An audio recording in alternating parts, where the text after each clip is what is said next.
Please take your seat. माननीय सदस्यगण, corona virus से उत्पन्न वैश्विक महामारी का यह तीसरा वर्ष है। इस दौरान हमने भारत के लोगों की लोकतांत्रिक मूल्यों में अगाध आस्था, अनुशासन और कर्तव्यपरायणता को और मजबूत होते देखा है। आज जब भारत अपनी आज़ादी के 75 वर्ष पर अमृत महोत्सव मना रहा है, तब प्रत्येक भारतवासी की यह संकल्प शक्ति भारत के उज्जवल भविष्य के लिए असीम विश्वास पैदा करती है। इसी विश्वास के साथ मैं संसद भवन के इस ऐतिहासिक सेंट्रल हॉल से प्रत्येक भारतवासी का अभिनंदन करता हूं। मैं आज संसद के इस समवेत सत्र में देश के उन लाखों स्वाधीनता सेनानियों को नमन करता हूं, जिन्होंने अपने कर्तव्यों को सर्वोच्च प्राथमिकता दी और भारत को उसके अधिकार दिलाए। आज़ादी के इन 75 वर्षों में देश की विकास यात्रा में अपना योगदान देने वाले सभी महानुभावों का भी मैं श्रद्धापूर्वक स्मरण करता हूँ। अमृत महोत्सव के इस कालखंड में देश की महान विभूतियों से जुड़े विशेष अवसर भी सभी देशवासियों को प्रेरणा दे रहे हैं। गुरु तेग बहादुर जी का 400वां प्रकाश वर्ष पर्व, श्री अरविंदो की 150वीं जन्म जयंती, V.O. चिदम्बरम पिल्लई का 150वां जन्म वर्ष और नेताजी सुभाष चंद्र बोस की 125वीं जन्म जयंती जैसे पुण्य अवसरों को मेरी सरकार पूरी भव्यता के साथ मना रही है। सरकार ने इस वर्ष से गणतंत्र दिवस समारोह को नेताजी की जयंती पर 23 जनवरी से ही मनाने की शुरुआत की है। मेरी सरकार मानती है कि अतीत को याद रखना तथा उससे सीख लेना देश के सुरक्षित भविष्य के लिए बहुत ही जरूरी है। साहिबजादों के बलिदान की स्मृति में 26 दिसंबर को वीर बाल दिवस की घोषणा एवं 14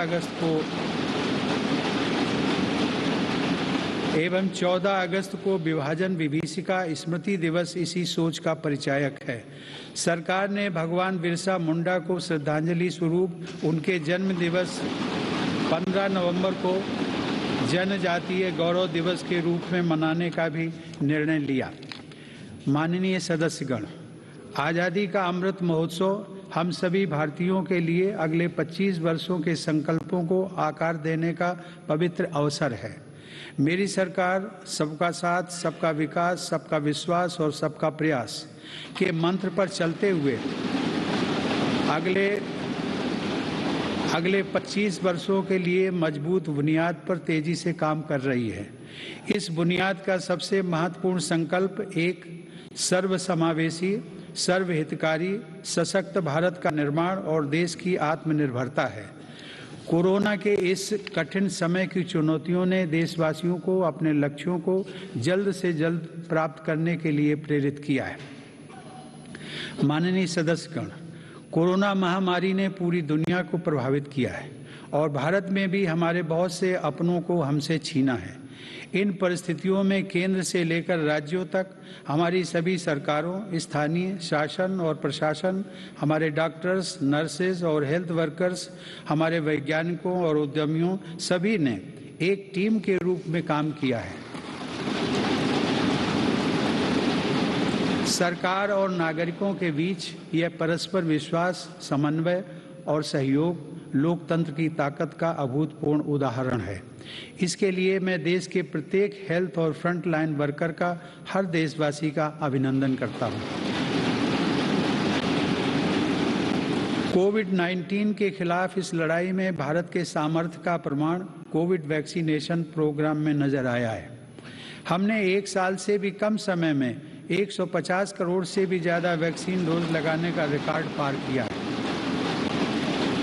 आज हम पूरी दुनिया में सबसे ज्यादा वैक्सीन डोज देने वाले अग्रणी देशों में से एक हैं। इस अभियान की सफलता ने देश को एक ऐसा रक्षा कवच दिया है जिससे हमारे नागरिकों की सुरक्षा भी बढ़ी है और उनका मनोबल भी बढ़ा है।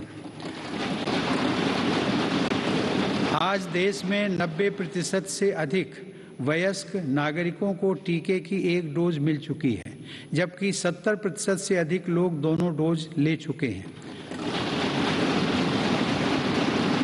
हर घर दस्तक अभियान के माध्यम से सरकार बाकी लोगों तक भी पहुंच रही है।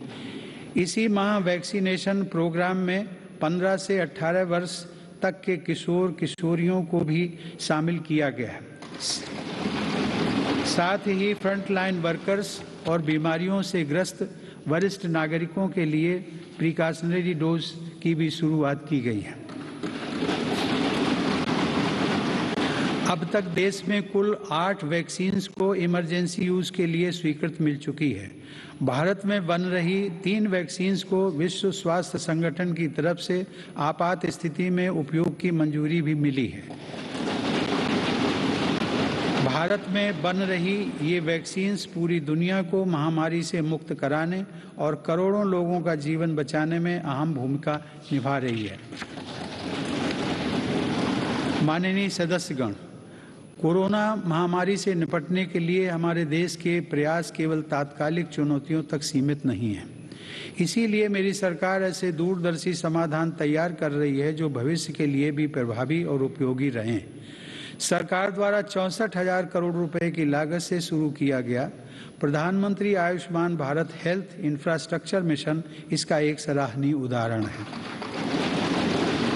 इससे न केवल वर्तमान की स्वास्थ्य संबंधी जरूरतों को पूरा करने में मदद मिलेगी, बल्कि आने वाले संकटों के लिए भी देश को तैयार किया जा सकेगा। मेरी सरकार की संवेदनशील नीतियों के कारण देश में अब स्वास्थ्य सेवाएं जन साधारण तक आसानी से पहुंच रही हैं। 80,000 से अधिक हेल्थ एंड वेलनेस सेंटर्स और करोड़ों की संख्या में जारी आयुष्मान भारत कार्ड से गरीबों को इलाज में बहुत मदद मिली है। सरकार ने 8,000 से अधिक जन औषधि केंद्रों के माध्यम से कम कीमत पर दवाइयां उपलब्ध कराकर इलाज पर होने वाले खर्च को कम किया है। सुलभ और सुगम स्वास्थ्य सेवाओं के लिए उठाया गया आयुष्मान भारत डिजिटल मिशन भी एक बड़ा कदम है। माननीय सदस्यगण, कोरोना काल में भारतीय फार्मा सेक्टर ने भी अपनी श्रेष्ठता को साबित किया है। वर्तमान समय में भारतीय फार्मा कंपनियों के उत्पाद 180 से ज़्यादा देशों में पहुंच रहे हैं। लेकिन इस क्षेत्र में भारत के लिए संभावनाएं कहीं अधिक व्यापक हैं। फार्मा इंडस्ट्री के लिए मेरी सरकार द्वारा घोषित PLI स्कीम से इन संभावनाओं को विस्तार मिलेगा और रिसर्च को भी गति मिलेगी। सरकार द्वारा किए गए प्रयासों के परिणाम स्वरूप योग, आयुर्वेद एवं पारंपरिक चिकित्सा पद्धतियों की लोकप्रियता लगातार बढ़ रही है। वर्ष 2014 में देश से 6,600 करोड़ रुपए के आयुष उत्पादों का निर्यात होता था, जो आज बढ़कर 11,000 करोड़ रुपए से अधिक हो गया है। दुनिया के सबसे पहले WHO global centre of traditional medicine की स्थापना भी भारत में होने जा रही है। माननीय सदस्यगण, हमारे संविधान के मुख्य शिल्पी बाबा साहब डॉक्टर भीमराव अंबेडकर ने कहा था कि मेरा आदर्श एक ऐसा समाज होगा जो स्वाधीनता, समानता और भाईचारे पर आधारित हो। प्रजातंत्र सरकार का एक स्वरूप मात्र नहीं है। प्रजातंत्र का मूल है अपने साथियों के प्रति आदर और सम्मान की भावना। बाबा साहब के इन आदर्शों को मेरी सरकार अपने लिए ध्येय वाक्य मानती है। मेरी सरकार की आस्था अंत्योदय के मूल मंत्र में है, जिसमें सामाजिक न्याय भी हो, समानता भी हो, सम्मान भी हो और समान अवसर भी हो। इसीलिए आज सरकार की नीतियों में गांव, गरीब, पिछड़े, अनुसूचित जाति एवं जनजातियों को सर्वोच्च प्राथमिकता दी जा रही है। हाल के वर्षों में पद्म पुरस्कारों के चयन में भारत की यह भावना भली भांति झलकती है। विविधता से भरे भारत में देश के कोने कोने में समर्पित जीवन जीने वाले लोग राष्ट्र सेवा में जुटे हुए हैं। उनमें भारत की शक्ति के दर्शन होते हैं। माननीय सदस्यगण, कोरोना के इस महासंकट में हमने बड़े बड़े देशों में खाद्यान्न की कमी और भूख की परेशानी देखी है, लेकिन मेरी संवेदनशील सरकार ने इस बात का पूरा प्रयास किया कि 100 साल के इस सबसे बड़े संकट में कोई गरीब भूखा ना रहे।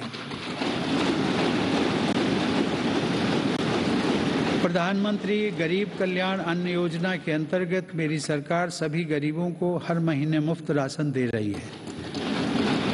80 करोड़ लाभार्थियों को 19 महीनों से खाद्यान्न वितरित करने हेतु 2,60,000 करोड़ रुपए के खर्च के साथ भारत में आज दुनिया का सबसे बड़ा फूड डिस्ट्रीब्यूशन प्रोग्राम चलाया जा रहा है। वर्तमान परिस्थितियों को देखते हुए पूरी संवेदनशीलता के साथ मेरी सरकार ने इस योजना को मार्च 2022 तक बढ़ा दिया है। कोरोना काल में गरीब के स्वाभिमान और उसके रोजगार की रक्षा करने के लिए सरकार प्रधानमंत्री स्वनिधि योजना भी चला रही है। यह योजना हमारे रेहड़ी पटरी वाले भाइयों बहनों के लिए बहुत सहायक सिद्ध हो रही है। इस योजना के तहत अब तक 28 लाख रेहड़ी पटरी वालों को 2900 करोड़ रुपए से ज्यादा की धनराशि जारी की गई है। सरकार अब इन स्ट्रीट वेंडर्स को ऑनलाइन फूड डिलीवरी करने वाली कंपनियों के साथ भी जोड़ रही है। श्रमिकों के हितों की रक्षा के लिए सरकार ने ई श्रम पोर्टल भी शुरू किया है, जिससे अब तक 23 करोड़ से अधिक श्रमिक जुड़ चुके हैं। जनधन आधार मोबाइल अर्थात जैम ट्रिनिटी को मेरी सरकार ने जिस तरह नागरिक सशक्तिकरण से जोड़ा है, उसका प्रभाव भी हम लगातार देख रहे हैं। 44 करोड़ से अधिक गरीब देशवासियों के बैंकिंग सिस्टम से जुड़ने के कारण महामारी के दौरान करोड़ों लाभार्थियों को सीधे कैश ट्रांसफर का लाभ मिला है। डिजिटल इंडिया और डिजिटल इकोनॉमी के बढ़ते प्रसार के संदर्भ में देश के यूपीआई प्लेटफॉर्म की सफलता के लिए भी मैं सरकार के विजन की प्रशंसा करूंगा। दिसंबर 2021 में देश में 8 लाख करोड़ रुपए से ज्यादा का लेन देन यूपीआई के माध्यम से हुआ है। यह इस बात का उदाहरण है कि हमारे देश में जन सामान्य द्वारा बदलाव और तकनीक को बहुत तेजी से अपनाया जा रहा है। माननीय सदस्यगण, मेरी सरकार मूलभूत सुविधाओं को गरीब के सशक्तिकरण और गरीब की गरिमा बढ़ाने का माध्यम मानती है।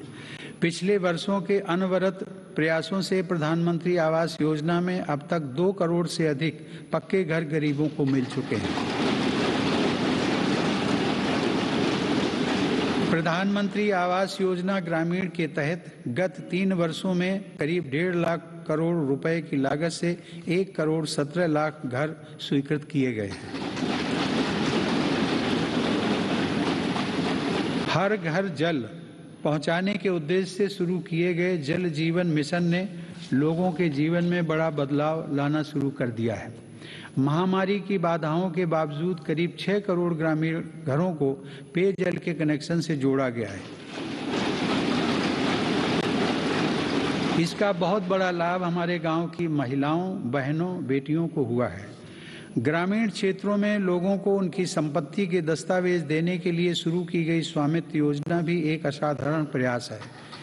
इस योजना के तहत अब तक 27,000 गांवों में 40 लाख से अधिक प्रॉपर्टी कार्ड दिए जा चुके हैं। ये प्रॉपर्टी कार्ड न केवल विवादों को रोकने में सहायक हैं, बल्कि गांव के लोगों को बैंकों से मदद मिलना भी आसान हो रहा है। माननीय सदस्यगण, मेरी सरकार ग्रामीण अर्थव्यवस्था और देश के किसानों को सशक्त बनाने के लिए निरंतर काम कर रही है।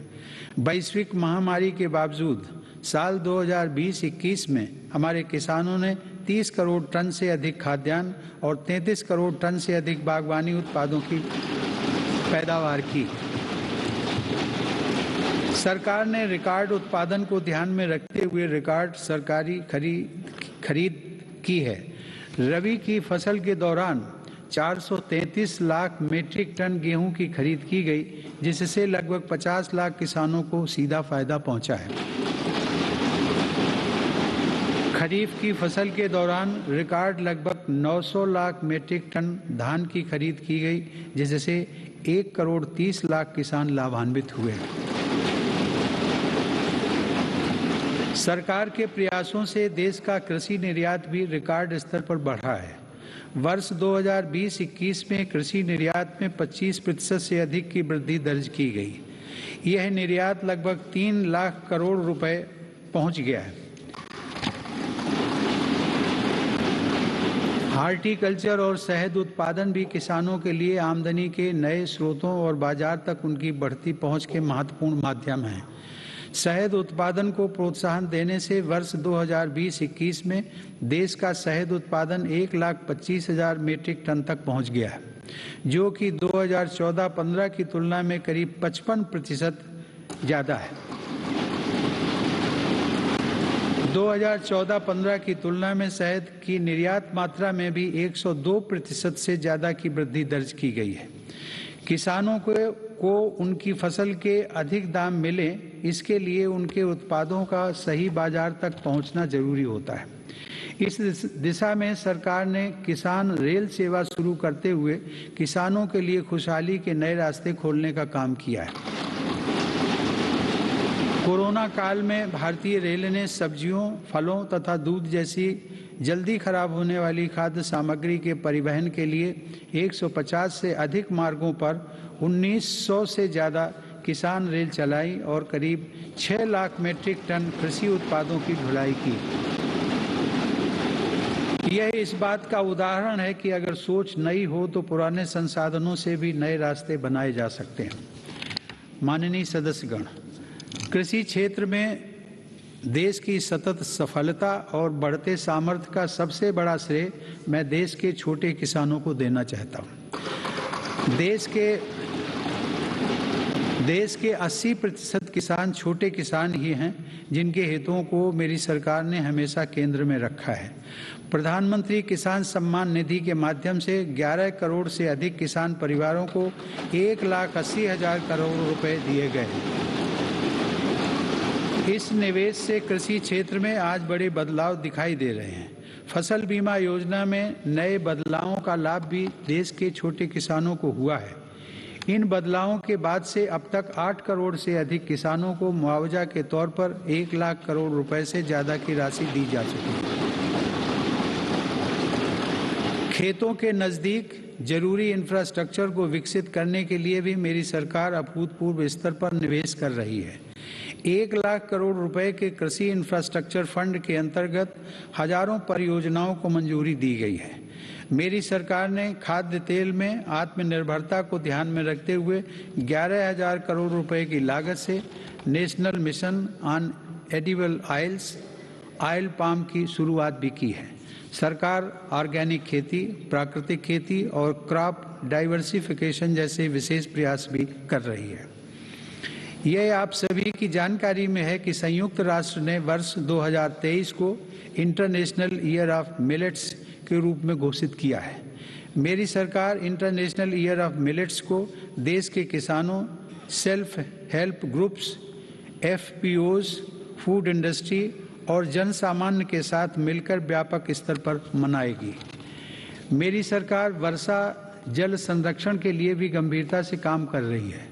देश में रेन वाटर हार्वेस्टिंग इंफ्रास्ट्रक्चर के निर्माण और पारंपरिक जल स्रोतों के जीर्णोद्धार के लिए विशेष अभियान चलाए जा रहे हैं।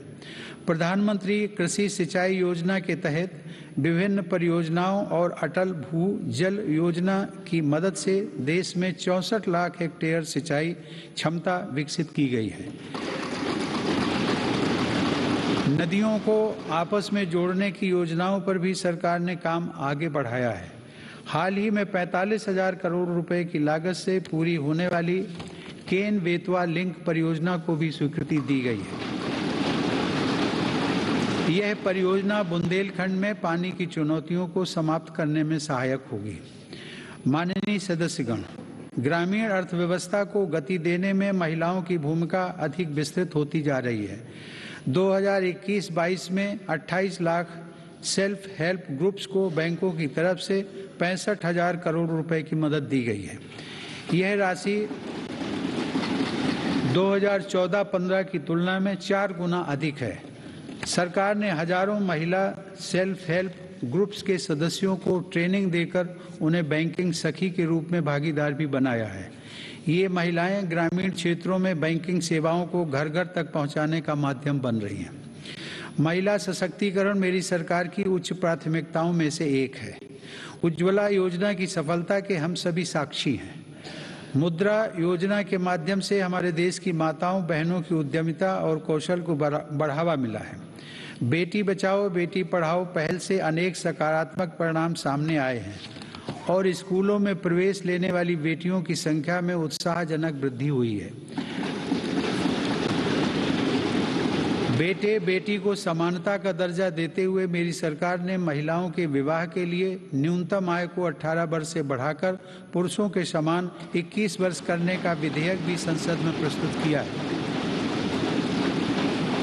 सरकार ने 3 तलाक को कानूनन अपराध घोषित कर समाज को इस कुप्रथा से मुक्त करने की शुरुआत की है। मुस्लिम महिलाओं पर केवल मेहरम के साथ ही हज यात्रा करने जैसे प्रतिबंधों को भी हटाया गया है। वर्ष 2014 से पूर्व अल्पसंख्यक वर्ग के लगभग 3 करोड़ विद्यार्थियों को छात्रवृत्तियां दी गई थी, जबकि मेरी सरकार ने वर्ष 2014 से अब तक ऐसे 4.5 करोड़ से अधिक विद्यार्थियों को छात्रवृत्तियां प्रदान की। इससे मुस्लिम बालिकाओं के स्कूल छोड़ने की दर में महत्वपूर्ण कमी दर्ज की गई है तथा उनके प्रवेश में वृद्धि देखी गई है। देश की बेटियों में सीखने की क्षमता को बढ़ावा देने के लिए राष्ट्रीय शिक्षा नीति में जेंडर इंक्लूजन फंड का भी प्रावधान किया गया है। यह हर्ष की बात है कि मौजूदा सभी 33 सैनिक स्कूलों ने बालिकाओं को प्रवेश देना शुरू कर दिया है। सरकार ने राष्ट्रीय रक्षा अकादमी में भी महिला कैडेट्स के प्रवेश को मंजूरी दी है। महिला कैडेट्स का पहला बैच एनडीए में जून 2022 में प्रवेश करेगा। मेरी सरकार के नीतिगत निर्णय और प्रोत्साहन से विभिन्न पुलिस बलों में महिला पुलिसकर्मियों की संख्या में 2014 के मुकाबले दोगुनी से ज़्यादा बढ़ोतरी हो चुकी है। माननीय सदस्यगण, महान संत तिरुवल्लुवर ने कहा था, कक्कर्क कसड्डर कर्प वई कट्रपिन निकर्क अद्दकर्क तगा। अर्थात एक व्यक्ति जो कुछ भी सीखता है वह उसके आचरण में दिखाई देता है। आत्मनिर्भर भारत के संकल्प व सामर्थ्य को आकार देने के लिए मेरी सरकार देश में नई राष्ट्रीय शिक्षा नीति लागू कर रही है। राष्ट्रीय शिक्षा नीति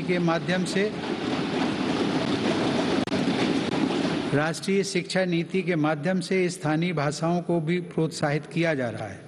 स्नातक पाठ्यक्रमों की महत्वपूर्ण प्रवेश परीक्षाएं भारतीय भाषाओं में भी संचालित करने पर जोर दिया जा रहा है। इस वर्ष 10 राज्यों के 19 इंजीनियरिंग कॉलेजों में 6 भारतीय भाषाओं में पढ़ाई शुरू हो रही है। स्किल इंडिया मिशन के तहत आईटीआई, जन शिक्षण संस्थान और प्रधानमंत्री कौशल केंद्रों के जरिए पूरे देश में 2.25 करोड़ से अधिक युवाओं का कौशल विकास हुआ है। स्किल को उच्च शिक्षा के साथ जोड़ने के लिए यूजीसी के नियमों में कई बदलाव भी किए गए हैं। कोरोना से लड़ाई के लिए स्किल इंडिया मिशन के तहत हेल्थ केयर से जुड़े 6 विशेष प्रशिक्षण कार्यक्रम शुरू किए गए। इनसे हेल्थ केयर सेक्टर को मदद मिल रही है। सरकार द्वारा जनजातीय युवाओं की शिक्षा के लिए हर आदिवासी बहुल ब्लॉक तथा एकलव्य आवासीय मॉडल स्कूल के विस्तार का काम किया जा रहा है। ये स्कूल लगभग 3.5 लाख जनजातीय युवाओं को सशक्त बनाएंगे।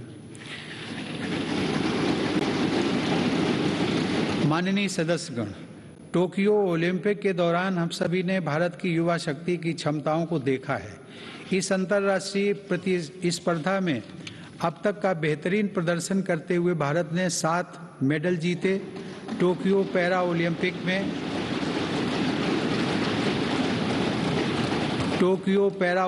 में भी भारतीय पैरा एथलीटों ने 19 पदक जीतकर रिकॉर्ड कायम किया। ओलंपिक प्रतिस्पर्धाओं तथा खेलकूद में भारत की उपस्थिति मजबूत करने के लिए केंद्र सरकार, राज्य सरकारों के साथ मिलकर देश में सैकड़ों खेलो इंडिया केंद्र स्थापित कर रही है। पैरा स्पोर्ट्स में दिव्यांग युवाओं को ट्रेनिंग देने के लिए सरकार ने ग्वालियर में आधुनिक सुविधाओं से युक्त सेंटर फॉर डिसेबिलिटी स्पोर्ट्स की स्थापना भी की है। माननीय सदस्यगण, दिव्यांग जनों के लिए सुगमता, समानता और सम्मानपूर्ण जीवन के अवसर प्रदान करना एक समाज के रूप में हमारी सामूहिक जिम्मेदारी है। इस दिशा में आज सुगम्य भारत अभियान हमारी राष्ट्रीय संवेदना का परिचय दे रहा है। दिव्यांग जनों का जीवन बदलने के लिए देश में निःशुल्क सहायक उपकरणों से लेकर कॉकलियर इम्प्लांट सर्जरी जैसे प्रोग्राम चलाए जा रहे हैं। इन कार्यक्रमों के अंतर्गत अब तक 25 लाख से अधिक दिव्यांग व्यक्तियों को सहायता उपकरण उपलब्ध करवाए गए हैं और करीब 4000 सफल कॉकलियर इम्प्लांट किए गए हैं। इन्हीं प्रयासों को आगे बढ़ाते हुए सरकार ने मध्य प्रदेश में national institute of mental health rehabilitation की स्थापना भी की है। दिव्यांग युवाओं के भविष्य के लिए 10,000 शब्दों की इंडियन साइन लैंग्वेज डिक्शनरी भी बनाई गई है। माननीय सदस्यगण, हमारा स्टार्टअप इकोसिस्टम हमारे युवाओं के नेतृत्व में तेजी से आकार ले रही अनंत नई संभावनाओं का उदाहरण है। वर्ष 2016 से हमारे देश में 56 अलग अलग सेक्टर्स में 60,000 नए स्टार्टअप्स बने हैं। इन स्टार्टअप्स के जरिए 6 लाख से अधिक रोजगारों का सृजन हुआ है। वर्ष 2021 में कोरोना काल में भारत में 40 से अधिक यूनिकॉर्न स्टार्टअप अस्तित्व में आए, जिनमें से प्रत्येक का मूल्य 7,400 करोड़ रुपए से अधिक आंका गया है। मेरी सरकार की नीतियों की वजह से आज भारत उन देशों में है जहां इंटरनेट की कीमत सबसे कम है तथा स्मार्टफोन की कीमत भी सबसे कम है। इसका बहुत बड़ा लाभ भारत की नौजवान पीढ़ी को मिल रहा है। भारत 5G मोबाइल कनेक्टिविटी पर भी तेजी से काम कर रहा है, जिससे अनेक नई संभावनाओं के द्वार खुलेंगे। सेमीकंडक्टर को लेकर भारत के प्रयासों का बहुत बड़ा लाभ हमारे स्टार्टअप इकोसिस्टम को होगा। भारत के युवाओं को तेजी से बदलती टेक्नोलॉजी का लाभ मिले, इसके लिए भी सरकार ने अनेक नीतिगत निर्णय लिए हैं।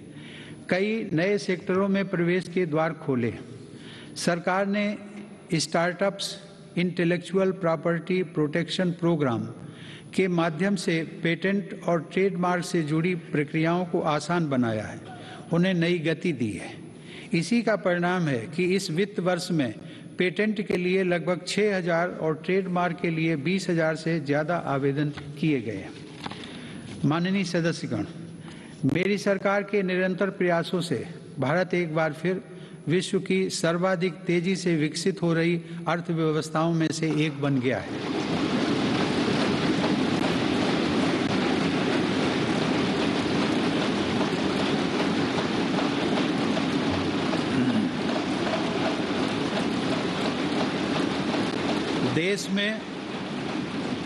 देश में जीएसटी कलेक्शन पिछले कई महीनों से निरंतर 1 लाख करोड़ रुपए से ऊपर बना हुआ है। इस वित्त वर्ष के पहले 7 महीनों में 48 बिलियन डॉलर का विदेशी निवेश आना इस बात का प्रमाण है कि अंतर्राष्ट्रीय निवेशक भारत के विकास को लेकर बहुत आश्वस्त हैं। भारत का विदेशी मुद्रा भंडार भी इस समय 630 बिलियन डॉलर से ऊपर है। हमारा निर्यात भी तेजी से बढ़ रहा है और पिछले रिकॉर्ड टूट रहे हैं। 2021 में अप्रैल से दिसंबर के दौरान भारत का गुड्स निर्यात लगभग 300 बिलियन डॉलर यानी 22 लाख करोड़ रुपए से अधिक रहा है, जो कि 2020 की इसी अवधि की तुलना में 1.5 गुना ज़्यादा है। मेरी सरकार ने मैन्युफैक्चरिंग सेक्टर में मौजूद संभावनाओं को साकार करने और युवाओं को नए अवसर देने के लिए 1,97,000 करोड़ रुपए से ज़्यादा के निवेश से 14 महत्वपूर्ण PLI स्कीम्स शुरू की हैं। ये PLI स्कीम्स न केवल भारत को ग्लोबल मैन्युफैक्चरिंग हब के रूप में स्थापित करने में मदद करेंगी, बल्कि रोजगार के 60 लाख से अधिक अवसर भी उपलब्ध कराएंगे। देश में मोबाइल उत्पादन की सफलता मेक इन इंडिया का एक बड़ा उदाहरण है। आज भारत विश्व में दूसरा सबसे बड़ा मोबाइल फोन निर्माता बनकर उभरा है। इससे भारत के लाखों युवाओं को रोजगार भी मिला है। हमारा देश इलेक्ट्रॉनिक और टेक्नोलॉजी हार्डवेयर के क्षेत्र में ग्लोबल लीडर बने, इसके लिए सरकार ने सिलिकॉन और compound semiconductor fabrication, display, FAB, chip design और इनसे जुड़े वेंचर्स के लिए हाल ही में 76,000 करोड़ रुपए का पैकेज भी घोषित किया है। मेरी सरकार नए क्षेत्रों के साथ साथ उन पारंपरिक क्षेत्रों में भी देश की स्थिति को पुनः मजबूत बना रही है जिनमें हमारे पास सैकड़ों वर्षों का अनुभव है। इसी दिशा में मेरी सरकार द्वारा वस्त्र उद्योग के विकास के लिए करीब 4,500 करोड़ रुपए के निवेश से 7 मेगा इंटीग्रेटेड टेक्सटाइल रीजन और अपैरल पार्क बनाए जा रहे हैं। इससे देश में इंटीग्रेटेड टेक्सटाइल वैल्यू चेन तैयार होगी। ये मेगा टेक्सटाइल पार्क्स भारतीय तथा विदेशी निवेशकों को भी आकर्षित करेंगे और रोजगार के लाखों नए अवसर पैदा करेंगे। माननीय सदस्यगण, भारत की समृद्धि में बड़े उद्योगों के साथ सूक्ष्म एवं लघु उद्योगों की भूमिका बहुत महत्वपूर्ण है। हमारे MSMEs हमारी अर्थव्यवस्था का मेरुदंड रहे हैं और आत्मनिर्भर भारत को गति प्रदान करते रहे हैं। कोरोना काल में MSMEs को संकट से बचाने और जरूरी क्रेडिट उपलब्ध कराने के लिए सरकार ने 3 लाख करोड़ रुपए के कोलेटरल फ्री लोन्स की व्यवस्था की। हाल के अध्ययनों से ये स्पष्ट हुआ है कि इस योजना की सहायता से 13.5 लाख MSME यूनिट्स को जीवन दान दिया गया और 1.5 करोड़ रोजगार भी सुरक्षित किए गए। जून 2021 में सरकार 3 लाख करोड़ रुपए की इस गारंटी को बढ़ाकर 4.5 लाख करोड़ रुपए कर चुकी है। MSME सेक्टर को विस्तार प्रदान करने तथा इस सेक्टर के लिए अवसर बढ़ाने हेतु कई नीतिगत फैसले भी लिए गए हैं। MSMEs की नई परिभाषा से छोटे उद्योगों को आगे बढ़ाने में मदद मिल रही है। सरकार ने थोक और खुदरा व्यापारियों व स्ट्रीट वेंडर्स को उद्यम पोर्टल पर रजिस्टर करने की अनुमति भी दी है ताकि उन्हें प्रायोरिटी सेक्टर लेंडिंग का लाभ मिल सके। मैं खादी की सफलता का भी विशेष उल्लेख करूंगा। आज़ादी की लड़ाई में बापू के नेतृत्व में देश की चेतना का प्रतीक रही खादी एक बार फिर छोटे उद्यमियों का संबल बन रही है। सरकार के प्रयासों से 2014 की तुलना में देश में खादी की बिक्री 3 गुना बढ़ी है।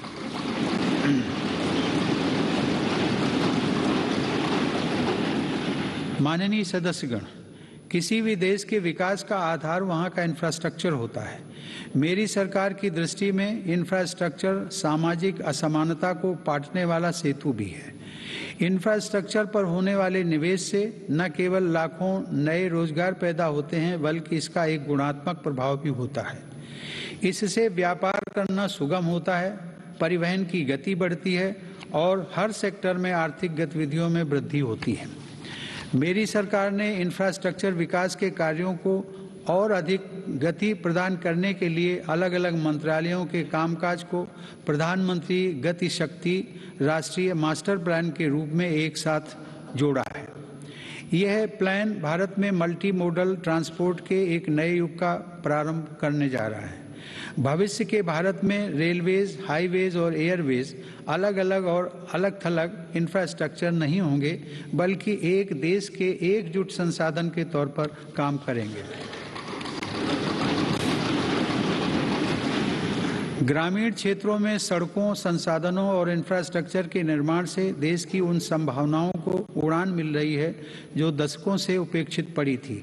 प्रधानमंत्री ग्राम सड़क योजना की उपलब्धियां गर्व करने योग्य हैं।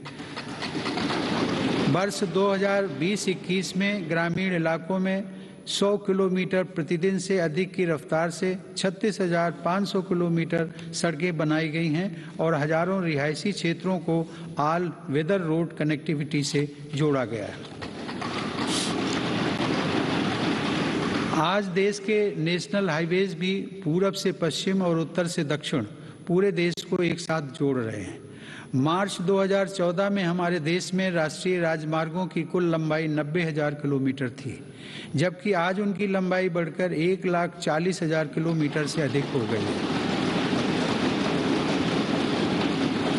भारतमाला परियोजना के अंतर्गत लगभग 6 लाख करोड़ रुपए की लागत से 20,000 किलोमीटर से अधिक लंबाई के राजमार्गों पर काम किया जा रहा है। इनमें 23 ग्रीन एक्सप्रेसवेज और ग्रीन फील्ड कॉरिडोर्स का विकास भी शामिल है। दिल्ली मुंबई एक्सप्रेस वे भी पूरा होने के करीब है, जो कि भारत का सबसे लंबा और सबसे तेज एक्सप्रेस वे होगा। मेरी सरकार को पंढरपुर तीर्थ को जोड़ने वाले संत ज्ञानेश्वर मार्ग और संत तुकाराम पालकी मार्ग के चौड़ीकरण का काम शुरू करने का सौभाग्य भी मिला है। देश में आधुनिक इंफ्रास्ट्रक्चर के विकास से आज जहां एक ओर विकास के नए रास्ते खुल रहे हैं, तो वहीं दूसरी ओर इससे देश की सुरक्षा को भी नई ताकत मिल रही है। बॉर्डर रोड्स ऑर्गेनाइजेशन (BRO) ने लद्दाख में उमलिंग ला दर्रा पर 19,000 फीट की ऊंचाई पर विश्व की सबसे ऊंची परिवहन योग्य सड़क का निर्माण किया है। लद्दाख के देमचोक, उत्तराखंड के जोलिंगकोंग और अरुणाचल प्रदेश के हुरी जैसे सर्वाधिक दूरस्थ गांवों को भी आधुनिक सड़कों से जोड़ा गया है। मेरी सरकार भारतीय रेलवे का भी तेज गति से आधुनिकीकरण कर रही है। नई वंदे भारत ट्रेनें तथा नए विस्टाडोम कोच भारतीय रेल की आभा में वृद्धि कर रहे हैं। बीते 7 वर्षों में 24,000 किलोमीटर रेलवे रूट का विद्युतीकरण हुआ है। नई रेलवे लाइंस बिछाने और दोहरीकरण का काम भी तेज गति से जारी है। गुजरात में गांधीनगर रेलवे स्टेशन और मध्य प्रदेश में रानी कमलापति रेलवे स्टेशन आज आधुनिक भारत की नई तस्वीर के रूप में सामने आए। कश्मीर में चिनाब नदी पर निर्मित हो रहा रेलवे आर्च ब्रिज आकर्षण का केंद्र बन रहा है। मेरी सरकार ने गरीब और मध्यम वर्ग का जीवन आसान बनाने के लिए पब्लिक ट्रांसपोर्ट की सुविधा बढ़ाने में भी असाधारण काम किया है। देश में 11 नई मेट्रो लाइंस पर सेवाएं शुरू की गई हैं, जिनका लाभ 8 राज्यों में लाखों लोगों को हर दिन मिल रहा है। भारत आज दुनिया के 4 सबसे बड़े ड्राइवरलेस ट्रेन नेटवर्क वाले देशों में भी शामिल हो गया है। हमने देश में इंडिजिनस ऑटोमेटिक ट्रेन सिस्टम भी विकसित किया है, जो कि मेक इन इंडिया की बढ़ती क्षमता का प्रतीक है। सरकार ने देश में 21 ग्रीन फील्ड एयरपोर्ट्स के निर्माण के लिए भी मंजूरी दी है। इनमें से देश का सबसे बड़ा एयरपोर्ट उत्तर प्रदेश के गौतम बुद्ध नगर जिले में बन रहा है। देश के महत्वपूर्ण कारोबारी क्षेत्रों को बंदरगाहों से जोड़ने के लिए सागरमाला कार्यक्रम के अंतर्गत 80 से अधिक कनेक्टिविटी परियोजनाओं पर भी काम हो रहा है। अब तक 24 राज्यों में 5 मौजूदा राष्ट्रीय जलमार्गों और 106 नए जलमार्गों सहित कुल 111 जलमार्गों को राष्ट्रीय जलमार्ग घोषित किया गया है। इनमें से 23 जलमार्गों के जरिए माल परिवहन भी हो सकेगा। आधुनिक इंफ्रास्ट्रक्चर की दिशा में सरकार द्वारा 27,000 सर्किट किलोमीटर से ज़्यादा ट्रांसमिशन लाइंस भी बिछाई गई हैं। माननीय सदस्यगण, बीते समय में हमने देश में आत्मनिर्भर भारत के नए संकल्प को ठोस आकार लेते देखा है। इस संकल्प को रिफॉर्म्स की ऊर्जा से तेज गति प्राप्त हो रही है। नए लेबर रिफॉर्म्स से लेकर बैंकिंग रिफॉर्म्स और इंसॉल्वेंसी एंड बैंक्रप्सी कोड तक सुधारों का यह क्रम बिना रुके अनवरत चल रहा है। विगत वर्ष केंद्र और राज्यों के अलग अलग विभागों में 26,000 से ज़्यादा कंप्लायंसेस की आवश्यकता को घटाया जा चुका है। देश में स्पेस को प्राइवेट सेक्टर के लिए खोलकर संभावनाओं का अनंत आकाश भी उपलब्ध करा दिया गया। पिछले साल भारत की अंतरिक्ष क्षमताओं को बढ़ाने के लिए इन स्पेस का गठन किया जाना ऐसा ही एक प्रमुख कदम है।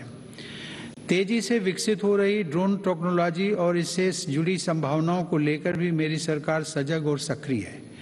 इस दिशा में सरकार ने सिंप्लीफाइड ड्रोन रूल्स 2021 को अधिसूचित किया है और ड्रोन व ड्रोन कलपुर्जों के देश में निर्माण के लिए PLI योजना भी शुरू की है।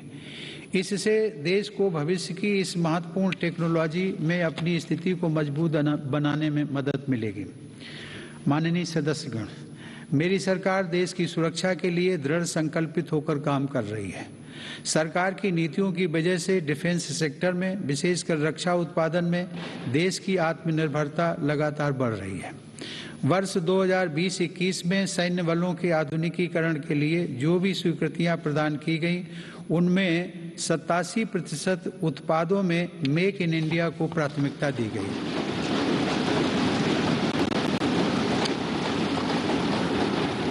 इसी प्रकार 2020-21 में 98% उपकरणों से जुड़े अनुबंधों में मेक इन इंडिया को प्राथमिकता दी गई है। हमारी सेनाओं ने 209 ऐसे साजो सामान की सूची भी जारी की है जिन्हें अब विदेश से नहीं खरीदा जाएगा। रक्षा उपक्रमों द्वारा 2800 से ज़्यादा ऐसे उपकरणों की सूची जारी की जा चुकी है जिनका देश में ही निर्माण किया जाएगा।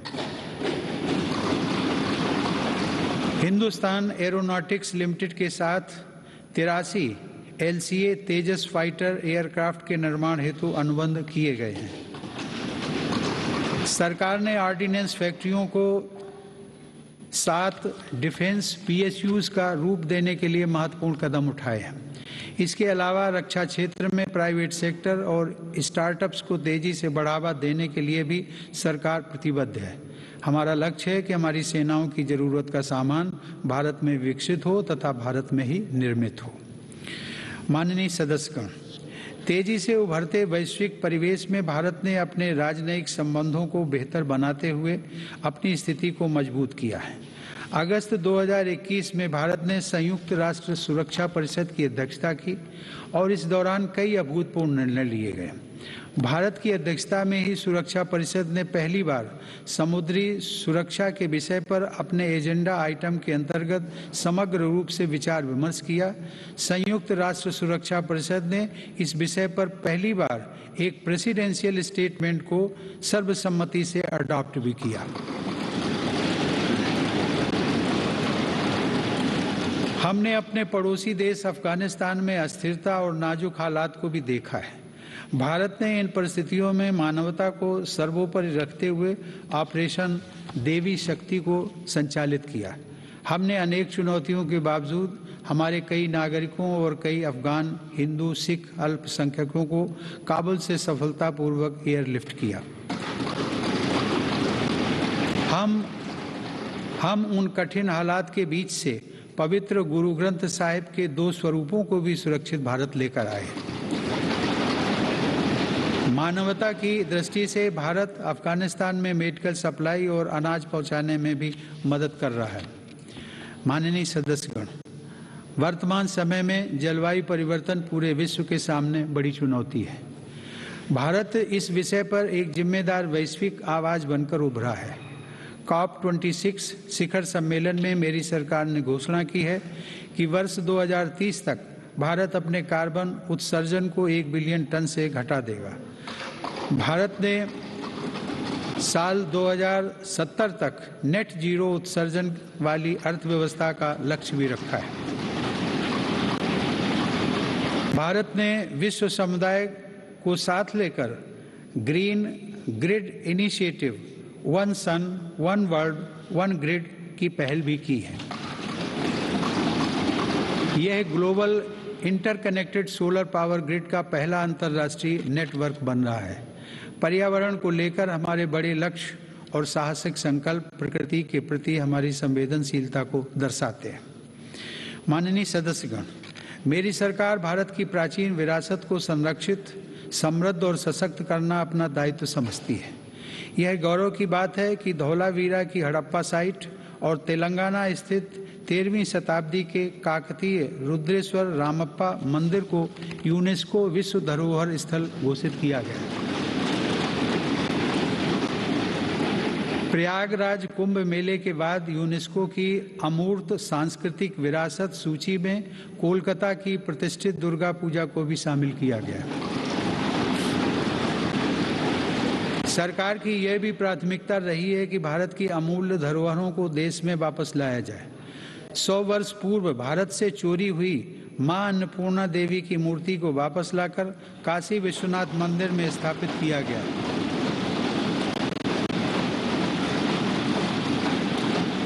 दुनिया के अलग अलग देशों से ऐसी ही कई ऐतिहासिक धरोहरें आज भारत में वापस लाई जा रही हैं।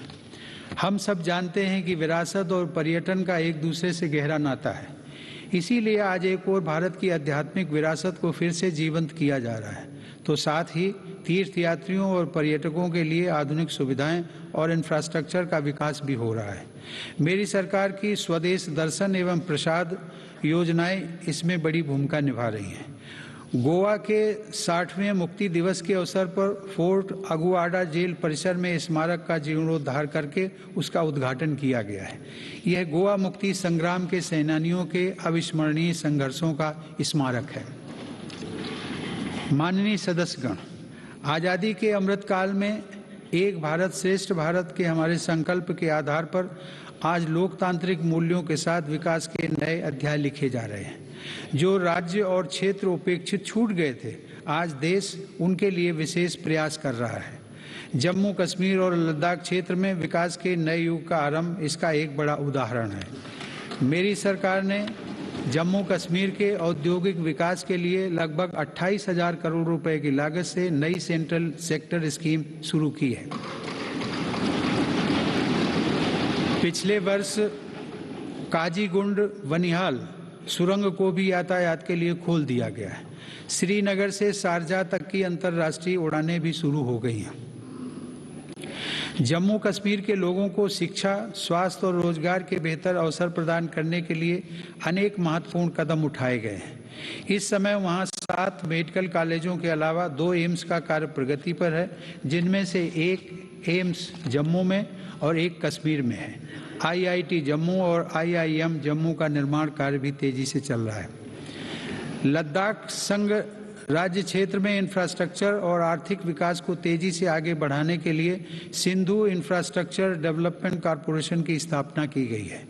लद्दाख की इस विकास यात्रा में एक और उपलब्धि सिंधु सेंट्रल यूनिवर्सिटी के रूप में जुड़ रही है। माननीय सदस्यगण, मेरी सरकार पूर्वोत्तर के सभी राज्यों अरुणाचल प्रदेश, असम, मणिपुर, मेघालय, मिजोरम, नागालैंड, सिक्किम और त्रिपुरा के सतत विकास के लिए प्रतिबद्ध है। इन राज्यों में हर स्तर पर बुनियादी और आर्थिक अवसरों का विकास किया जा रहा है। रेल और हवाई कनेक्टिविटी जैसी सुविधाओं का सपना पूर्वोत्तर के लोगों के लिए अब साकार हो रहा है। यह देश के लिए गर्व का विषय है कि पूर्वोत्तर राज्यों की सभी राजधानियां मेरी सरकार के प्रयास से अब रेलवे के नक्शे पर आ रही हैं।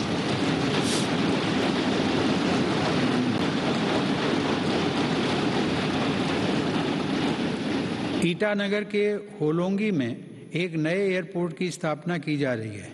हाल ही में त्रिपुरा राज्य के महाराजा वीर विक्रम एयरपोर्ट में एक नया और आधुनिक टर्मिनल खोला गया है। पूर्वोत्तर का यह विकास भारत की विकास यात्रा का एक स्वर्णिम अध्याय सिद्ध होगा। कुछ दिन पहले ही 21 जनवरी को मेघालय, मणिपुर और त्रिपुरा की स्थापना के 50 साल पूरे हुए हैं। आज़ादी के 75 साल पूरे होने के साथ इन राज्यों की यात्रा भी हमें विकास के नए संकल्पों के लिए प्रेरित कर रही है। पूर्वोत्तर में शांति स्थापना के लिए मेरी सरकार के प्रयासों को ऐतिहासिक सफलता प्राप्त हुई है। अभी कुछ महीने पहले ही कार्बी आंगलोंग के दशकों पुराने विवाद को समाप्त करने के लिए केंद्र सरकार, असम की राज्य सरकार एवं कार्बी समूह के बीच समझौता हुआ है। इससे इस क्षेत्र में शांति और खुशहाली का एक नया अध्याय शुरू हुआ है। सरकार द्वारा किए गए प्रयासों से आज देश में नक्सल प्रभावित जिलों की संख्या भी 126 से घटकर 70 रह गई है। माननीय सदस्यगण, मेरी सरकार नागरिकों की जरूरतों के प्रति सरकारी विभागों को अधिक से अधिक जवाबदेह बनाने के लिए कृत संकल्प है। बकाया मामलों में निपटान हेतु तथा स्वच्छता के लिए भारत सरकार के प्रत्येक मंत्रालय में विशेष अभियान चलाया जा रहा है। मिशन कर्मयोगी के अंतर्गत सिविल सर्वेंट्स की क्षमता बढ़ाने के लिए सरकार ने कैपेसिटी बिल्डिंग कमीशन की स्थापना की है। मिशन कर्मयोगी सिविल सर्वेंट्स के कैरियर में भी सहायक होगा और राष्ट्र निर्माण की नई जिम्मेदारियों के लिए उन्हें तैयार भी करेगा। न्याय प्राप्ति को सरल और सुगम बनाने के लिए भी देश में कई महत्वपूर्ण कदम उठाए जा रहे हैं। टेली लॉ प्रोग्राम के माध्यम से मुकदमों से पहले सलाह देने के लिए एक प्लेटफॉर्म का गठन किया गया है। विवादों के निपटारे में गति लाने के लिए मेरी सरकार ने राज्यसभा में मध्यस्थता विधेयक 2021 पेश किया है। माननीय सदस्यगण, आज देश की उपलब्धियां और सफलताएं देश के सामर्थ्य और संभावनाओं के समान ही असीम हैं। ये उपलब्धियां किसी एक संस्था या प्रतिष्ठान की नहीं हैं, बल्कि देश के कोटि कोटि नागरिकों की हैं। इनमें करोड़ों देशवासियों का श्रम और पसीना लगा है। ये सभी उपलब्धियां हमारे महत्वाकांक्षी लक्ष्यों की लंबी यात्रा में एक तरह से मील का पत्थर है और आगे बढ़ने के लिए हमारी प्रेरणाएं भी हैं। वर्ष 2047 में देश अपनी आज़ादी की शताब्दी पूरी करेगा। उस समय के भव्य, आधुनिक और विकसित भारत के लिए हमें आज कड़ी मेहनत करनी है। हमें अपने परिश्रम को पराकाष्ठा तक लेकर जाना है और यह सुनिश्चित करना है कि अंततः इसके लाभकारी परिणाम निकले। इसमें हम सबकी भागीदारी है और समान भागीदारी है। कोरोना काल में आप सभी सांसदों ने जिस तरह अपनी जिम्मेदारियों का निर्वहन किया और सभी सावधानियों का पालन करते हुए दोनों सदन संचालित हुए, मैं उसके लिए आप सभी की सराहना करता हूं। आप सभी सांसदगण करोड़ों देशवासियों की आशाओं आकांक्षाओं के सारथी हैं। इसी भावना के साथ हमें आगे भी काम करते रहना है। मुझे पूरा विश्वास है कि हम सब मिलकर अपने महान भारतवर्ष को गौरव के शिखर तक लेकर जाएंगे। इसी भावना के साथ आप सभी का एक बार फिर से अभिनंदन। आप सभी का बहुत बहुत धन्यवाद। जय Hind.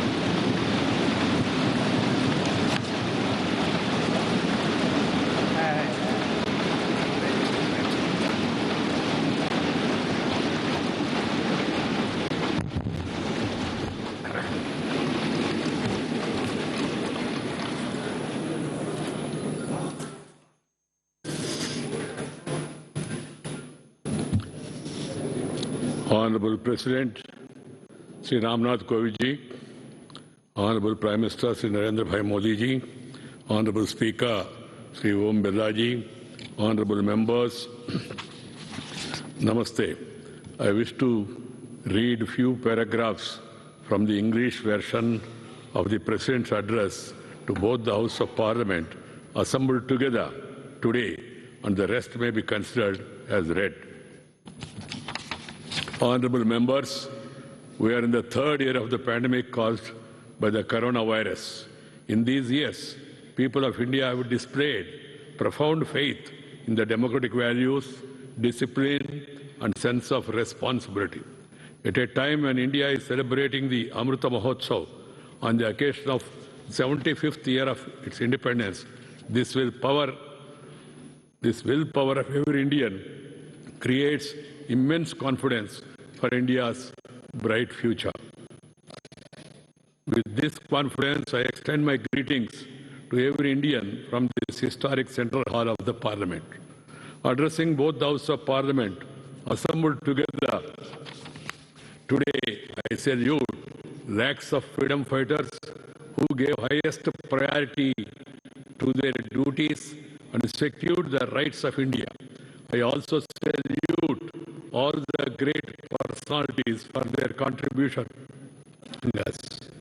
My government is celebrating the sacred occasion of the 400th Prakash Parva of Guru Tej Bahadur Ji, the 150th birth anniversary also of Aravind Ji, or the 150th anniversary of V.O. Chidambaram Pillai, and the 125th birth anniversary of Netaji Subhash Chandra Bose with grandeur. From this year onwards, the government has started the Republic Day celebrations from January 23rd the birth anniversary of Sri Netaji Subhash Chandra Bose. My government believes that remembering the past and learning from it are equally important for a secure future of the country.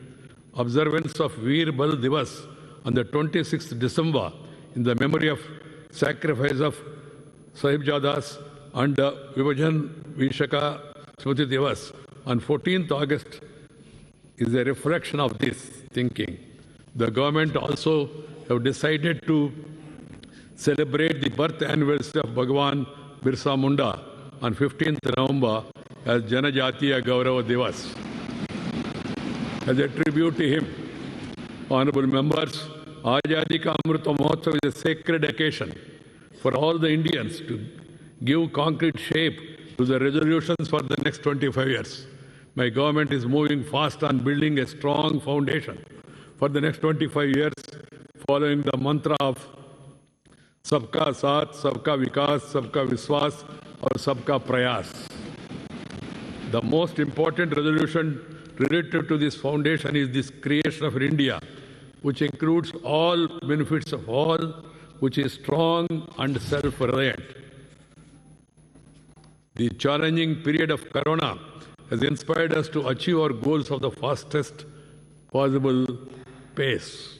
Honorable members, the COVID pandemic affected the entire world, and in India too, many of our loved ones were snatched away from us.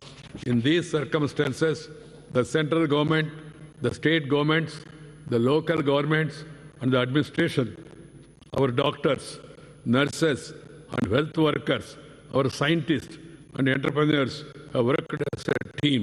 This mutual trust, coordination, and cooperation between the government and the citizens is an unprecedented example of the strength of our democracy. For this, I appreciate every health and frontline worker and every citizen. Honorable members, several countries have experienced scarcity of food grains and faced starvation during the Corona crisis. But my sensitive government ensured that nobody remained hungry during the worst pandemic in 100 years. My government is providing free ration to each poor household every month under the Pradhana Mantri Garib Kalyan Anna Yojana. This is the world's largest food distribution program with an outlay of rupees 2,60,000 crores, reaching out to 80 crore beneficiaries for 19 months. Being fully sensitive to the present circumstances, the government has extended this scheme till March 2022.